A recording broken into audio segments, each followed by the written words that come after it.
Unuttur bizə səhvlərimizi. Yağ qəşəng.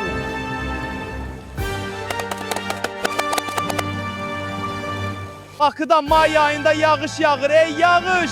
Elə yağır ki, elə bil göy üzündə kimsə şlanğı tutub üstümüzə. Yanımdakı ən qoca adıma baxıram deyirəm. Dədə, sən belə şey görmüsən? Dədə dedi, yox. Oğlum, mən 80 ildir Bakıdayam. Heç vaxt may ayında çətil gəzməmişəm. Həmişə Vietnamka geyinmişəmdir. Mən və məmurlarımız yağışı çox sevirik. Çünki yağış yağanda həm su anbarları dolur, həm də keçən ay yediyimiz asfaltın izləri silinib gedir. Təbiət təmizliyi sevir, biz məmurlar isə yağısı.